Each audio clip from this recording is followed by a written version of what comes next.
For me, as for most people, the reoccurrence of your cancer is particularly hard because it can shed some light on your life expectancy.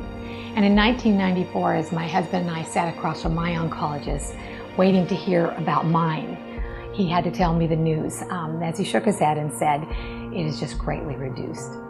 And I can remember those words were like rocks in a backpack on me, a pronouncement.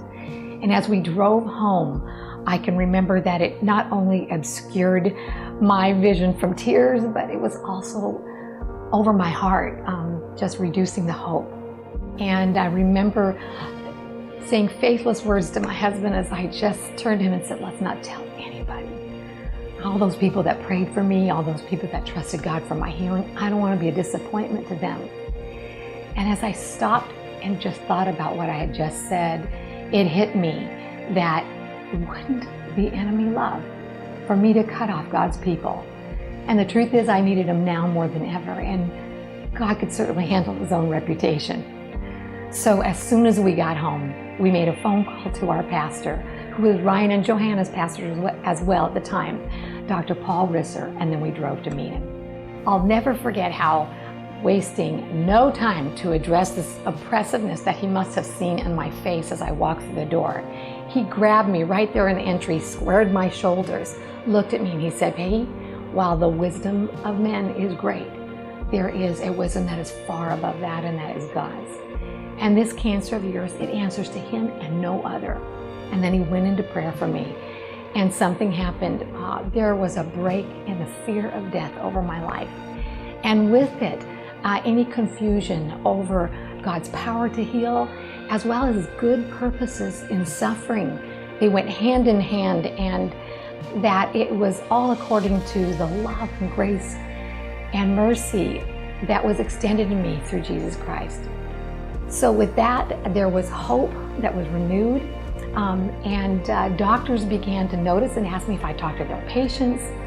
Friends began to connect me to loved ones, and even driving past a local hospital, my simple prayer that I would extend saying, "God, heal those people that are broken physically and spiritually," wasn't enough as I found myself pulling into the parking lot, getting in the back of my van and just crying for an hour. At God's urging, not too much later, I called the chaplain and I just asked him if there was a place that I could volunteer. Maybe they had someone who pushed a book cart. And he was busy at the time and asked if I would come in a little bit and see him later. And I did, and I brought with me a 2-page testimony I had edited down just to leave with him to know a little bit about me. And as I got home, there wasn't less than about 30 minutes later, I got a phone call from the chaplain. And he tells me this. He says, "I have prayed for you. Peggy, you're not supposed to be pushing a book cart. I've asked God for 3 things. I've asked him, would you send me a woman acquainted with illness, and a Pentecostal woman, because sometimes my quiet prayers just aren't enough." So he said, with my permission, he would do what it would take, and would I come alongside with him and walk these hallowed halls of healing as a chaplain. And I did that for the next year and a half. Dr. Risser's words still impact my life. And he, while older and sharp as can be, he is ailing, so we took the opportunity, Dan and I, to go see him just recently.